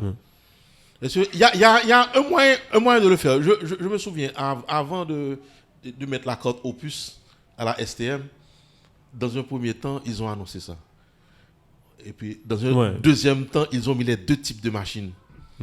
Il y a le changement, il y a la communication qui vient avec. Et ils avaient des personnes qui expliquaient comment fonctionnaient les machines. Dans un troisième temps, ils ont mis les machines sans l'ancien système. Non, c'est juste pour vous dire qu'il faut accompagner dans n'importe quelle institution, il y a des résistances. et au changement. Donc, disons que la question de la terre, il faut inviter des personnes qui s'y connaissent. Parce que moi, pour avoir vécu en milieu paysan, ok, je sais que quand même, imagine-toi, une terre qui va te rapporter $400 l'année, ça ne représente rien. Des fois, la récolte est bonne, mais tu as trop de soleil ou bien trop de pluie. Ok, ici, qu'est-ce que nous avons? Nous avons un gouvernement, un État qui protège l'agriculteur contre tous ces changements de la nature. Ok, c'est pas aussi simple que ça. Le jeune là qui est le fils du paysan voit comment son père a trimé et puis ça ne rapporte pas. Donc c'est juste quand même. On a des connaissances, mais il faut les adapter parce que ce ne sont pas les mêmes milieux. Il faut les adapter au milieu où on va les exercer. C'est la même chose aussi. Il y a des interventions qui d'après moi, seraient beaucoup plus faciles en Haïti que ici. Et tu vois, surtout dans le milieu de la délinquance et tout ça. Mais il faut que quand même, quel que soit le système qu'on a, ok, si tu prends quelqu'un de très compétent, tu ne le mets pas dans une place où il a tous les outils dont il veut pour pouvoir exercer cette compétence. Oublie ça là. Justement, je pense que présentement, c'est le système d'Haïti. Mais moi, je veux juste faire une clarification. Juste avant, il y a Alphonse qui voulait glisser un petit mot. Je te laisse tout de suite. Mais moi, je veux juste dire, tu vois, exactement comme il a dit, c'est comme un psychologue. Ok, tu vas voir le psychologue, tu as un problème. Ok, mais le psychologue ne t'apporte pas la solution. La solution est déjà en toi. Lui, ce qu'il fait, c'est te guider. Et moi, ce que je veux dire, c'est que le peuple haïtien, c'est en lui que se trouve la solution. Maintenant, si nous venons, c'est pas nous qui apportons la solution. C'est à partir du peuple, à partir de, oui, nous avons l'éducation, nous allons les guider. Mais la solution est en ceux qui vivent tous les jours sur le terrain. Et c'est ça qui est extrêmement important. Et c'est pour ça que je le rejoins. Quand je dis, moi, je peux pas aller en Haïti et dire, moi, je veux être Premier ministre. Non, c'est pas vrai. Il faut que la solution vienne du peuple. Nous, on est là pour accompagner. Et ça, c'est extrêmement important. Et un autre point que je veux revenir par rapport à ce que tu as dit. Lorsque tu dis non, c'était éphémère. Haïti, il ne faut pas oublier que Haïti a aidé la Bolivie, a aidé le Venezuela. Les États-Unis. Effectivement, donc Haïti a toujours eu quelque chose pour la souveraineté des pays face à l'Occident. Donc ça, il ne faut pas l'oublier quand on dit qu'il n'y a rien de consolidé. Oui, c'est vrai, il y a du racisme en Haïti. On ne va pas le nier. Mais il ne faut pas oublier que Haïti a vécu, comme je l'ai dit tout à l'heure, il y a des gens qui sont venus avec une certaine éducation. Où allaient les métis? Où ils ont été éduqués les métis? En Europe. Quand on prend un Dessalines, ce n'est pas un gars qui a été éduqué par les Européens. C'est un gars qui venait d'Afrique. Victoria Moutou, c'est elle qui l'a éduqué. Donc, ça veut dire que lui, dans sa conscience, même quand il le dit, il voulait protéger les Noirs, les paysans. C'est pour ça que les métis l'ont tué. Parce qu'eux, ils avaient un autre paradigme. Donc, il faut sortir du paradigme occidental et aller dans un autre paradigme qui est le nôtre. Ça veut dire qu'il nous ressemble. T'es foncé, t'es beau. T'as les cheveux crépus, t'es beau. Il faut laisser tomber là les cheveux ou bien non, il faut avoir nos propres paradigmes. C'est pour ça que lorsque je dis maintenant, lorsque tu vas chez les paysans, dans les traditions, tu vois ce paradigme, il est là. Il est très présent. Donc c'est ça. Et c'est pour ça que je dis la solution vient d'où? Ça vient du peuple. Parce que de toute façon, nous on est en Occident. Combien de gens qui ont cette conscience pour dire que le noir est beau? C'est pour ça que quand il dit tout à l'heure, on vient, on se laisse tomber. On n'est plus séparés, il n'y a plus de solidarité. C'est parce que nous avons pris un autre paradigme ici. Donc chez nous, on a déjà les bases de solutions qui est là, déjà dans le paradigme qui est réel, c'est-à-dire recommencer à valoriser notre couleur de peau, recommencer à valoriser nos cheveux crépus. Même, imagine là, tu commences à valoriser tes cheveux crépus, tu commences à valoriser ta peau, ça veut dire quoi? Des crèmes pour les cheveux, des shampoings pour nos cheveux. C'est-à-dire que c'est nous qui développons. C'est pas le blanc qui t'importe une affaire qui est pas bon pour toi là.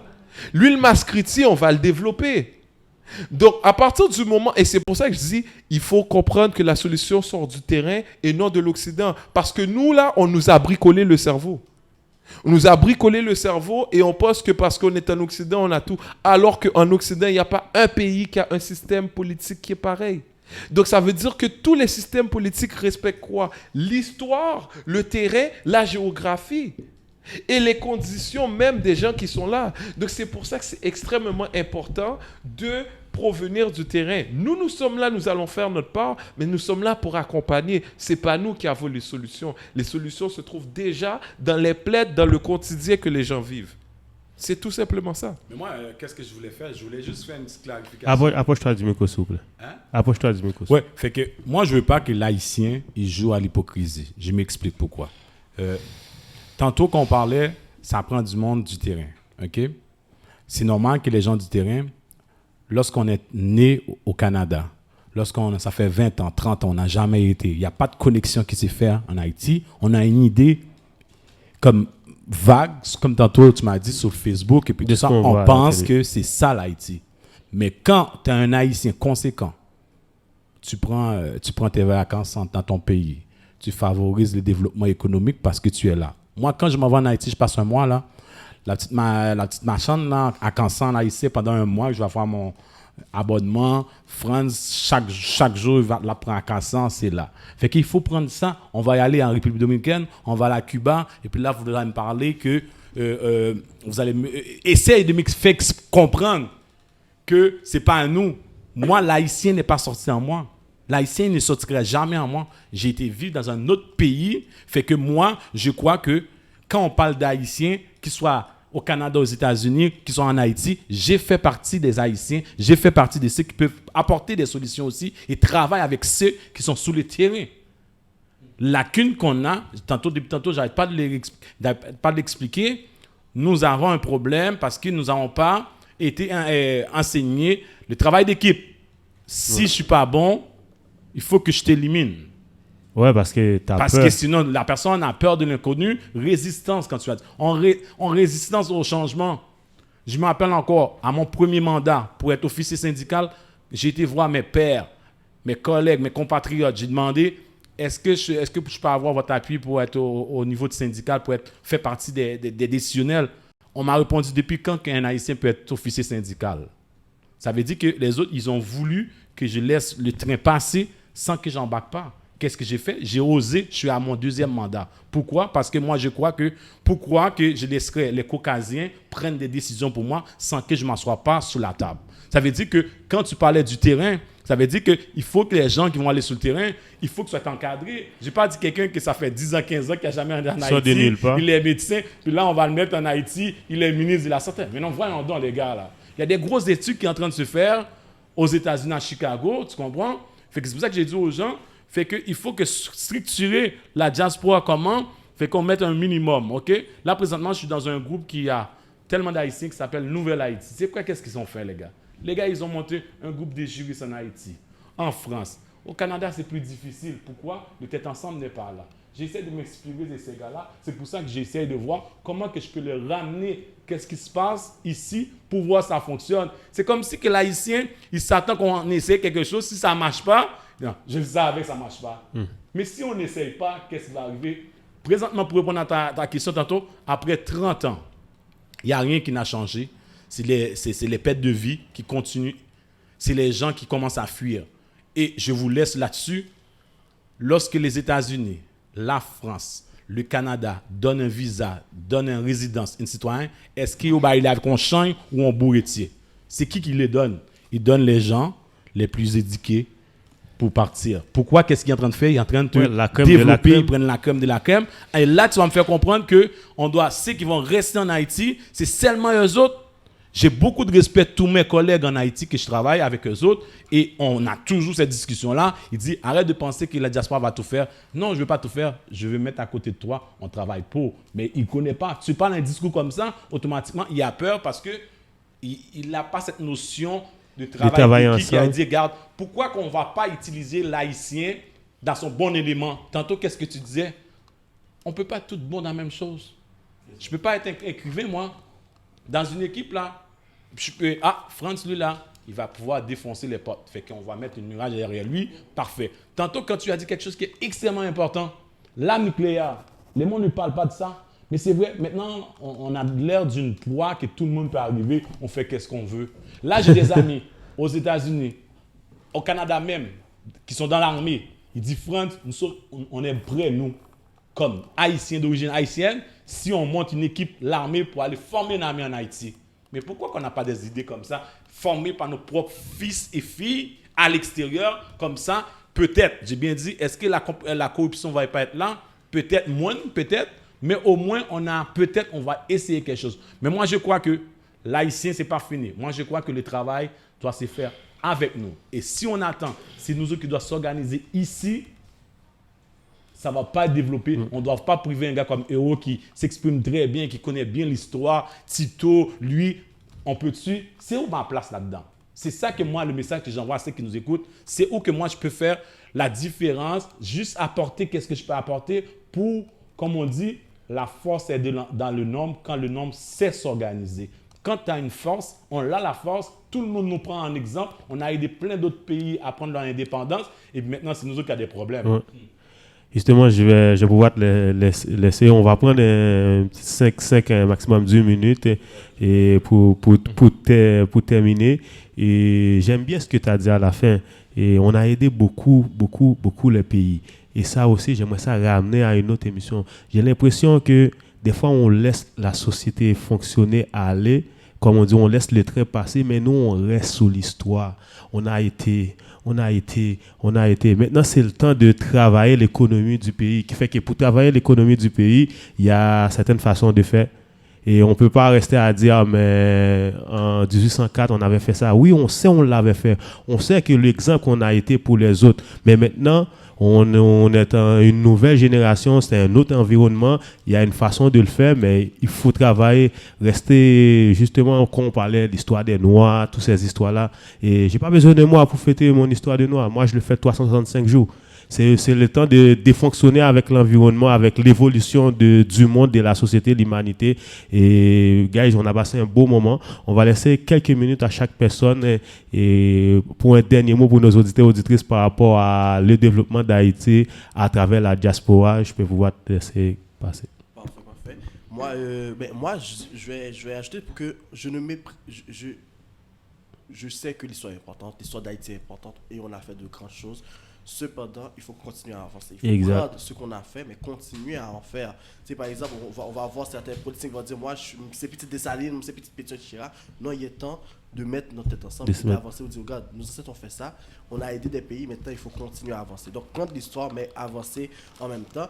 Et je pense aussi que aider Haïti, ce n'est pas une question de position, d'être président, d'être ministre, etc. Peut-être que moi, j'ai la capacité d'être premier ministre ou d'être président, mais lui pas. Ouais. Donc, mais lui, est-ce qu'il peut aider encore Haïti? Oui. Bien sûr. Gens pensent que aider Haïti, ça passe par la présidence. Mais actuellement, je vais vous dire, dans le système qu'on a actuellement, le président est l'un des gens les moins qui a moins de pouvoir. Exact. Donc, le pouvoir s'assoit au sénateur, député. Mais est-ce que pour aider Haïti, j'ai besoin nécessairement de devenir sénateur ou député? Pas nécessairement. Mais est-ce qu'en état de la diaspora, je pourrais devenir président? Oui, mais encore, ça doit être encadré. Je dois être sur le terrain, je dois connaître le terrain.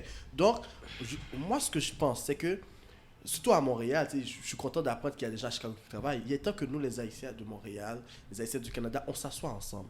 On s'assoit ensemble non seulement pour s'organiser, pour profiter des capacités de tout le monde, de tous ceux qui veulent aider Haïti, mais aussi d'aller sur le terrain, de s'asseoir avec les gens qui sont sur le terrain, de communiquer avec eux. Oui, il y a une peur, il y a une peur, c'est sûr, mais on peut travailler cette peur-là, surtout avec la nouvelle génération, changer leur façon de penser, changer leur façon de voir pour qu'on puisse avancer. Ouais. Moi, je pense que Haïti n'est pas payé. Moi, je suis fier d'être haïtien et je pense que Haïti va se relever. Je pense que la solution, nous l'avons. Les Haïtiens d'Haïti l'ont et nous aussi. Et une nouvelle génération, une nouvelle façon de penser. Je suis d'accord avec toi. C'est à nous de travailler cette confiance-là et de commencer à le travailler ici parce qu'ici, on a un grand problème déjà entre nous. Et regarde, c'est ce que j'ai dit tout à l'heure. Tout à l'heure, j'ai dit la manière dont on parle, le négatif, c'est de la sorcellerie. Je vais vous expliquer pourquoi très, très vite. Lorsque vous pensez, vous émettez ce qu'on appelle des signaux électromagnétiques. OK? Donc, ça veut dire, je veux prendre mon cellulaire pour dire à ma main de prendre le cellulaire. J'envoie un message qu'on appelle l'influx nerveux et je prends mon téléphone. Si je me brûle, je n'ai pas besoin de regarder. Ma main m'envoie un message au cerveau et mon cerveau renvoie un autre message qui me fait Enlève enlever ta la main. main. Alors, ce qu'on a vu au niveau des émotions, c'est qu'on s'est rendu compte que lorsque quelqu'un est une émotion, par exemple, négative, et une émotion positive comme la joie, c'est deux champs électromagnétiques qui est là. Et lorsque, par exemple, vous êtes dans la colère, vous avez de la haine ou de l'amertume pour quelqu'un que vous économisez, vous pouvez jusqu'à créer des lésions dans votre cerveau. Ça veut dire que cette énergie, la manière dont vous pensez se matérialise. Donc ça veut dire que pour qu'on change, ça commence par changer notre manière de parler. Ça veut dire que il faut cesser de dire l'haïtien a un problème. L'haïtien a des défis. Parce que ce n'est pas la même chose que le cerveau conçoit. Lorsque tu dis à quelqu'un, par exemple, je vais vous dire, bon, arrêtez de passer à la cigarette. Arrêtez de passer à la cigarette. Qu'est-ce que vous faites? Vous passez à la cigarette. Vous venez de l'imaginer. Donc, ça veut dire que le cerveau ne comprend pas ce qui est négatif et positif. Ça veut dire que déjà là, il faut changer notre manière de concevoir les choses et commencer, justement, c'est pour ça que c'est important aussi, c'est vrai, il ne faut pas vivre dans le passé, mais c'est important de se rappeler de notre histoire et de le prendre comme exemple. Et c'est pour ça que je l'ai dit tout à l'heure, rappelez-vous de ces moments où nous nous sommes consolidés. Oui, il y a eu des échecs, mais qui en a pas eu? Les Américains, on peu importe. Mais eux, ils ne regardent pas les échecs, ils regardent sur quoi ils ont vaincu. Donc, il faut mettre de plus en plus se concevoir. Parce que tous les peuples qui connaissent bien l'histoire d'Haïti, que ce soit les Grecs, que ce soit les Africains, les Congolais et tout, ils voient le peuple haïtien comme un grand peuple. Parce qu'on est allé au Congo. Lorsque, par exemple, le Mumba a dit qu'il prend l'indépendance, eh bien, les Belges, eux, ils ont dit, nous, bye-bye, pour qu'ils reviennent reprendre le pays. Qui s'est levé? Haïti, qui a envoyé des intellectuels pour dire à l'Europe, tu ne vas pas reprendre ce pays. Donc, nous sommes des grands. Donc, il faut le concevoir, il faut le dire, il faut le penser. Et à partir de là, ça va se matérialiser. Ça commence là. Et c'est pour ça que j'ai dit, lorsque maintenant, nous pensons comme ça, la bombe nucléaire, il n'y a pas de problème. Il n'y aura pas de danger avec. Parce que la manière que nous nous concevons, je n'ai pas peur de toi. Tu es mon frère. Si je commence à concevoir que tu es mon frère, même si tu fais une erreur, même si j'ai eu un mauvais coup, je ne vais pas dire l'haïtien est mauvais parce qu'il y a des mauvais partout. Eh bien, c'est un qui a fait une erreur, mais ce n'est pas l'haïtien qui est mauvais. L'haïtien est bon. Donc, il faut le concevoir comme ça. L'haïtien est bon parce que l'haïtien a permis à d'autres peuples de se relever. Donc, l'haïtien est nécessairement et il est carrément bon. Est-ce que vous comprenez ça? Donc, il faut commencer là à changer positif. Je vais laisser la parole à M. Luc Douillon, puis on va terminer avec... Ouais, moi je vais être... Je vais être bref. Je vais être bref parce que je dois partir. Donc, moi, je pense que la double nationalité a toute sa raison d'être. OK? Donc, penser que nous écarter un Haïtien, je pense que c'est très mal. Exact. OK? C'est lui faire un crime, là. OK? Parce que nous avons nos racines là-bas et puis me dire que non, tu n'es plus haïtien, non. Non, mais surtout quand Donc, c'est ça. Et puis, OK, double nationalité aussi. Nous avons, comme tu l'as dit aussi, nous avons des devoirs envers là-bas, mais nous avons des devoirs ici envers aussi. Ici. Est-ce que le terrain ici, nous le connaissons bien? OK, ceux qui le connaissent là, est-ce qu'ils partagent leurs connaissances là pour intégrer les autres pour qu'ils puissent aller de l'avant aussi? Est-ce que tu vois? Donc, c'est facile de parler d'Haïti et puis délaisser ici. Terrain ça, monter mon cas évolue la donne. Sans te couper, je pense que c'est l'erreur qu'on a souvent fait. On a souvent pensé à Haïti, puis ici, on s'investit pas pendant qu'on vit ici.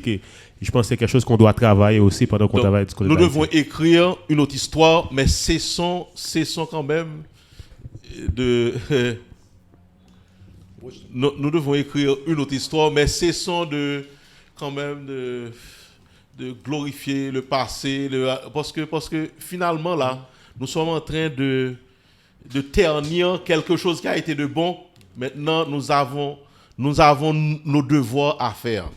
OK, nous tardons à les faire. Il faut qu'on mette la patte. Exact. Et merci beaucoup, monsieur Luc Douillon. Et on va passer avec France Delis avant de passer avec, j'allais dire France Nicolas, David Nicolas. J'aurais seulement à dire merci à tous les invités. Ça a été un plaisir. On a eu des beaux débats. C'est ça les développements. C'est pas toujours avoir les mêmes idées. Et puis c'est comme ça qu'on peut construire. Revenons sur le sujet de la double nationalité. France Delis, je suis pour la double nationalité.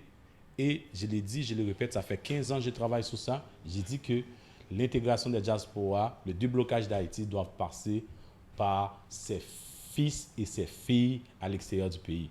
Fait que moi, je crois. Et lors du Gold Cup, que tout le monde a assisté, tout le monde était des Haïtiens. Tout le monde était fier que les gars étaient là. Moi, je vais vous citer Johnny Placide, né en France. Josier Diverger, né à Québec, Canada. Isaac Thomas Joseph, né en France. On a au moins, sous 25 joueurs, on a à peu près 13 joueurs qui ont la double nationalité. Tout le monde, ce jour-là, on était fiers d'être haïtiens. Les Grenadiers. On n'entend pas parler de la double nationalité. Pourtant, ils ont représenté le pays. Il n'y a personne qui a levé un petit doigt pour dire « Hey, tu as la double nationalité dans un autre pays, tu ne dois pas représenter mon pays. » Je n'ai pas entendu une personne. Quand j'ai soulevé ces questionnements sur Facebook, crois-moi, j'ai eu beaucoup de messages des gens, la politique en Haïti, en France, tout le monde. C'est ça que je parlais qui était l'hypocrisie. Pour terminer, nous avons aussi Naomi Grandpierre, qui est encore fait un travail extraordinaire, que je connais son père. Et on est très fiers. Elle a la double nationalité qui représente la première nageuse haïtienne aux Jeux Olympiques. Là, elle s'en va en Tokyo, bien en Japon, je ne me rappelle plus c'est quoi là, exactement. C'est tout ça, c'est cette hypocrisie-là, il faut l'enlever. Et lorsque je rencontre un Haïtien, comme moi, je suis fier d'être haïtien et je suis fier d'être canadien. J'ai passé plus de temps au Canada qu'en Haïti. Ça ne m'empêche pas je ne peux pas nier mes racines. J'ai toujours dit, l'haïtien, qu'est-ce que toi, tu peux faire pour aider ton pays? À la place de demander, on n'a pas fait ceci, on n'a pas fait ça. C'est là, le changement doit commencer par toi. Moi, je commence par moi. J'ai fait qu'est-ce que je pense qui est bien. C'est d'essayer de nous rassembler, puisque je suis un rassembleur. Je me considère comme un rassembleur. Fait que moi, je crois que l'haïtien doit commencer. Qu'est-ce que je fais pour mon pays si je veux que mon pays change? Exact. Et aussi, n'oublie pas, si tu n'as pas une bonne intégration au Canada, à Montréal, tu ne pourras pas aider ton pays. Je m'excuse, mais tu ne pourrais pas. Même si tu dis, je suis nationaliste, je suis ceci, comme tantôt tu m'as dit, qu'est-ce que tu as fait ici? Exact. Il faut que tu aies l'expérience du terrain ici, et puis on va pouvoir te respecter. Merci beaucoup, France Delis. Et bon, je vais juste dire merci pour l'invitation. On est pour la double nationalité, mais cependant, la question de politique. Dans la politique aussi. Dans la politique, je pense qu'il faut que la diaspora doive réfléchir davantage. Il faut connaître le terrain. Mais je demande aussi au consulat haïtien, au ministère des diasporas vivant à l'étranger, de prendre vraiment des mesures, de faire que les diasporas qui ont une compétence dans un domaine, essayer de les faire rejoindre. Ouais, comment on peut aider? Les Haïtiens qui ont la compétence dans le même domaine, faites des changements de savoir, comme ça on peut être plus pratique. Merci. Justement. Deux secondes. Pour juste répondre à mon collègue, justement, ce travail a été fait parce que dernièrement, la personne qui était en titre de le ministre vivant à l'étranger, il y a un mandat qui a été fait, donné par une firme aux États-Unis pour que toutes les compétences soient compilées à la même place. C'est juste une question de... Exact. Merci beaucoup, guys, pour cette belle émission. Juste avant... Exact. Juste donnez-moi 2 secondes, juste avant de quitter. J'ai Eo qui va pouvoir nous parler d'une activité samedi à l'appel retrouvé. Alors, oui, effectivement. Alors, c'est un Congolais qui est vidéographe et stéréographe qui s'appelle Nissim Lasconi. Moi, j'ai eu l'opportunité de le rencontrer. Il fait du bon travail sur le terrain. Et il va être présent à l'appel retrouvé ce samedi à 17h. C'est $20 l'entrée, mais ça vaut la peine. Ça vaut la peine parce que le travail qu'il a fait, il est là depuis la semaine passée. Et il a montré comment Haïti, à travers Marcus Garvey, s'il y en a qui le connaissent, a pu inspirer le travail de Marcus Garvey, a pu aussi contribuer à différentes aides au niveau de l'Afrique, de l'Amérique du Sud. Aussi le pourquoi, il a montré un peu pourquoi, par exemple, la question du mulâtre est toujours présent en Haïti et ne l'est pas, par exemple, à Cuba. Donc là, il va venir parler d'Haïti comme terre de liberté et de résistance samedi. Donc, c'est la première partie. Et le dimanche, ce sera à la galerie Mucha Galouza, qui est au 533 rue Ontario. Donc, ça va porter pour titre Haïti, République dominicaine, le poids de malentendu. Donc, c'est la suite de samedi. Alors, je vous souhaite vraiment une bonne fin de journée et j'espère que vous allez être présents à ces conférences-là. Merci beaucoup. Je dis merci beaucoup à nos auditeurs et auditrices. On vous donne rendez-vous pour une belle émission. Ça va être le Rap Motion. On vous laisse en musique Diaspora de Impossible. Na na na, na na na, Diaspora, Diaspora. Patriote, patriote, depuis m'tout petit, moi dis moi patriote. Moi t'es dans pays, mais pour voyer non l'autre. Pour mal étudier, oui maman d'accord. Ton coup pas qu'à dire pas pour tourner encore. Ou dis m'tout rester habité, ou dis m'font foyer. Moi tout tout ça, moi pas prêté là, ok. Pays étranger fait mal élevé. Chaque jour fâché, m'appelle, jouer, prédit. Depuis dans l'époque la vagabond appelle Diaspora. Tant pis parler Diaspora. Bagay ça neve Diaspora. Pour ça qu'elle la blanc Diaspora. Moi bas c'est chapeau Diaspora. Tant pis parler Diaspora. Bagay ça neve Diaspora. T'as dit son jourment Diaspora. N'a qui s'en prend là.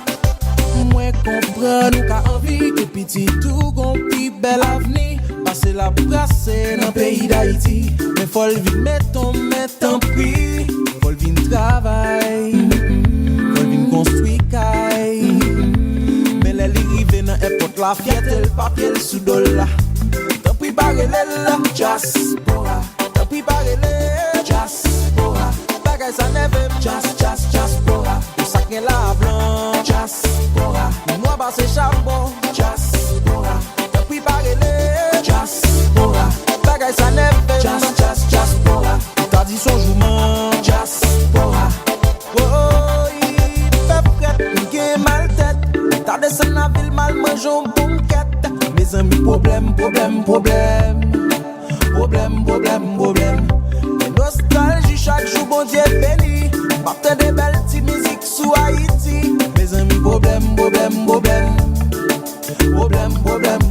Pays étranger fait mal élevé. Chaque jour fâché, m'appelle, jouer, prédit. Depuis dans l'époque la vagabond appelle Diaspora.